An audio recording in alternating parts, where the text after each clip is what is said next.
अस्सलाम वालेकुम dear students, जलाल science academy में आपको खुशामदीद कहते हैं। प्यारे बच्चों, आज हम लेक्चर पढ़ने जा रहे हैं। ये केमिस्ट्री का सेकंड चैप्टर है, matric chemistry national book foundation federal board chemistry. इसमें जो सेकंड चैप्टर है मैटर और उसके डिफरेंट स्टेट को एक दूसरे में कन्वर्ट कैसे किया जा सकता है।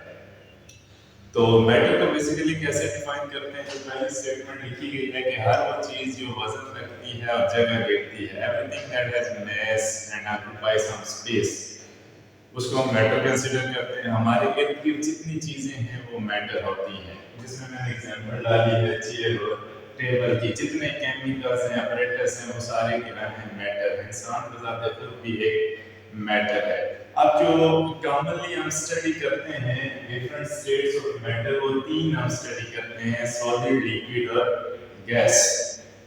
अब ये जो इसके अलावा भी बहुत सारी डिस्कवर हो चुकी हैं, लेकिन जो हम कॉमनली अपने इर्द गिर्द देखते हैं वो ज्यादातर ये तीन हैं, गैस, लिक्विड और सॉलिड। इनको हम एक दूसरे में कन्वर्ट कैसे कर सकते हैं वो आज के लेक्चर में हम सीखेंगे। सबसे पहले कोई भी सिस्टम है, कोई भी मैटर है, उसकी इंटरनल एनर्जी हम कंसीडर करते हैं। इंटरनल एनर्जी तमाम एनर्जीज का सम होता है जो कि उस मैटर के साथ रिलेट कर रही होती हैं। यहाँ पे हम जो एनर्जी स्टडी करेंगे वो दो स्टडी करेंगे, पोटेंशियल एनर्जी और काइनेटिक एनर्जी, जो सिस्टम के साथ एसोसिएट होती है। लेट्स से कि हमारे पास एक मैटर है, उसके पास काइनेटिक एनर्जी भी होगी और पोटेंशियल एनर्जी भी होगी। काइनेटिक एनर्जी को हम कैसे डिफाइन करते हैं? काइनेटिक एनर्जी जो होती है मॉलिक्यूल की मूवमेंट से होती है। अगर मॉलिक्यूल मूव कर रहा होता है तो वो क्या करेगा? काइनेटिक एनर्जी उसके साथ एसोसिएट होगी। अगर कोई मॉलिक्यूल अपनी पोजीशन चेंज कर रहा है with respect to some reference, तो उसकी क्या होगी? पोटेंशियल एनर्जी होगी। ठीक है। अच्छा, उसके बाद पोटेंशियल एनर्जी की भी डिफरेंट टाइप्स हैं, वाइब्रेशनल, रोटेशनल। उसके बाद काइनेटिक है, इसकी भी डिफरेंट टाइप्स मौजूद हैं। तो जब भी किसी सिस्टम की बात की जाती है तो उसका इंटरनल एनर्जी जो होगा वो पोटेंशियल और काइनेटिक के सम के बराबर होगा। और जब फेज ट्रांजिशन होगी तो इस दौरान काइनेटिक एनर्जी कांस्टेंट रहेगी, क्योंकि टेंपरेचर फेज ट्रांजिशन के दौरान कांस्टेंट रहता है। ठीक है। और जो चेंजेस आएंगी वो पोटेंशियल एनर्जी के साथ आएंगी। पोटेंशियल एनर्जी डिक्रीज करेगी या इंक्रीज करेगी, डिपेंड अपॉन के एनर्जी एब्सॉर्ब हो रही है या रिलीज हो रही है। अगर एनर्जी एब्सॉर्ब हो रही है तो पोटेंशियल एनर्जी इंक्रीज होगी, मॉलिक्यूल के अंदर जो पोजीशन चेंज आएगी। उसके बाद जो है अगर तो एनर्जी रिलीज हो रही है तो पोटेंशियल एनर्जी क्या आ जाएगी? लेस हो जाएगी। मॉलिक्यूल जो होंगे वो स्लो डाउन हो जाएंगे। इस दौरान जो मैंने लिखा है यहाँ पे, फेज ट्रांजिशन दो तरह के रिएक्शन से हो सकता है। एक एंडोथर्मिक, ऐसा रिएक्शन जिसमें एनर्जी एब्सॉर्ब होगी, और एक्सोथर्मिक रिएक्शन जिससे एनर्जी रिलीज होगी। एनर्जी एब्सॉर्प्शन और इमिशन से फेज ट्रांजिशन अकर होता है। तो सबसे पहले जो है मेल्टिंग है। मेल्टिंग इसे कहते हैं कि ऐसा ट्रांजिशन जिसमें एक सॉलिड को कन्वर्ट किया जाता है लिक्विड फेज के अंदर।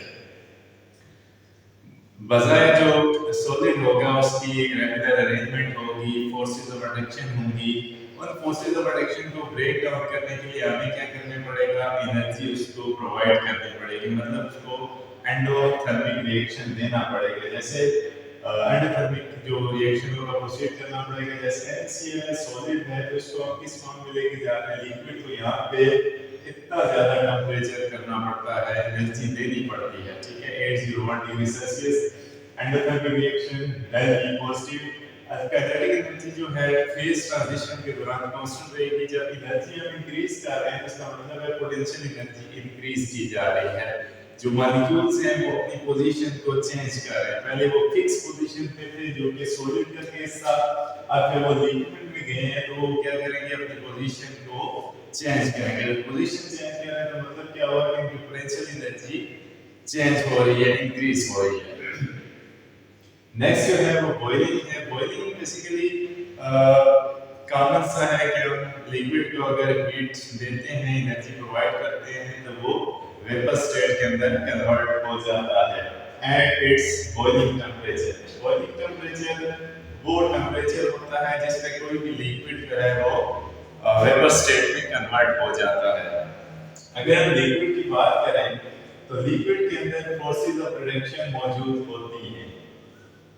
इन फोर्सेस ऑफ रिडक्शन को ब्रेक डाउन करने के लिए हम क्या करते हैं, एनर्जी प्रोवाइड करते हैं। फिर एनर्जी जब प्रोवाइड करेंगे तो क्या होगा, मॉलिक्यूल की जो पोटेंशियल एनर्जी है वो इंक्रीज करेगी। वो पोटेंशियल एनर्जी क्या करेगी, उनके दरमियान जो फोर्सेस ऑफ रिडक्शन है उनको ओवरकम करेगी, जिससे वो फ्रीली मूव करना शुरू कर देंगे।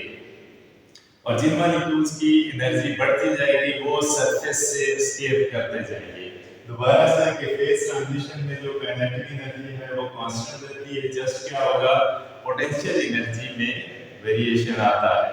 ठीक है, तो यहाँ पे भी क्या होगा, एंडोथर्मिक रिएक्शन और पोटेंशियल एनर्जी इंक्रीज करेगी, मॉलिक्यूल्स की मूवमेंट में इंक्रीमेंट आएगा और वो बॉइलिंग फेज के अंदर, वेपर स्टेट के अंदर कन्वर्ट हो जाएगी। नंबर 3 है फ्रीजिंग। फ्रीजिंग जो है लिक्विड से सॉलिड स्टेट के अंदर कन्वर्जन को कहते हैं। ये जो है एक एक्सोथर्मिक रिएक्शन है, इसमें जो मॉलिक्यूल्स हैं वो एनर्जी को रिलीज करते हैं। अगर ये मॉलिक्यूल एनर्जी को रिलीज कर रहे हैं तो इसका मतलब है कि पोटेंशियल एनर्जी मॉलिक्यूल्स की डिक्रीज हो रही है और वो स्लो डाउन हो जाएंगे। जब स्लो डाउन होंगे तो उनके दरमियान फोर्सेस ऑफ रिडक्शन डेवलप होना शुरू हो जाएंगी। दोबारा से काइनेटिक एनर्जी क्या होगी, फेज ट्रांजिशन में कांस्टेंट आएगी। ये मैं बार-बार आपको रिमाइंड दे रहा हूं कि आपने याद रखना है कि फेज ट्रांजिशन जब भी होता है तो टेंपरेचर कांस्टेंट रहता है। अगर टेंपरेचर कांस्टेंट है तो इसका मतलब है काइनेटिक एनर्जी भी कांस्टेंट रहेगी। और जब मॉलिक्यूल स्लो डाउन होंगे तो इसका मतलब है कि उनके दरमियान कोई significant forces of reduction develop होते हैं, क्योंकि फ्रीजिंग जो है लास्ट इसका सॉलिड बनता है। सॉलिड में रेगुलर एलिमेंट्स भी होती हैं और फोर्सेस ऑफ रिडक्शन भी डेवलप होगी। आज के लेक्चर का जो लास्ट ट्रांजिशन फेज है उसको हम कंडेंसेशन कहेंगे। कंडेंस का मतलब है कि दो या दो से ज्यादा मॉलिक्यूल आपस में जुड़ जाना। यहाँ पे मैंने जो एग्जांपल लिखी है वो गैस की है, मतलब वेपर स्टेट के। जब एक वेपर दूसरे वेपर के साथ जुड़ता है तो उससे लिक्विड स्टेट जनरेट होती है कि वाटर का जो फेज है वो लिक्विड आएगा। और गैस मॉलिक्यूल्स के अंदर एनर्जी भरी होती है। जब एनर्जी को रिलीज करते हैं तो इसका मतलब है कि ये अपनी पोटेंशियल एनर्जी को डिक्रीज कर रहे हैं। जो इनके अंदर मूवमेंट थी वो इसको ओवरकम कर रहे हैं, एनर्जी को रिलीज कर रहे हैं। एनर्जी को रिलीज करेंगे इसका मतलब पोटेंशियल एनर्जी डिक्रीज हो गई, उनके दरमियान जो फोर्सेस ऑफ रिडक्शन है वो डेवलप हो जाती हैं और वो अपना एक स्टेबल पोजीशन में आ जाते हैं।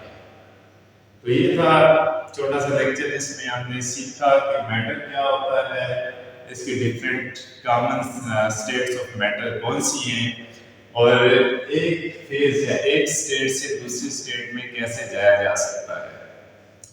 नेक्स्ट लेक्चर में जो हम सीखेंगे वो ग्राफिकल एक्सप्लेनेशन होगी फेज ट्रांजिशन की। तो तब तक के लिए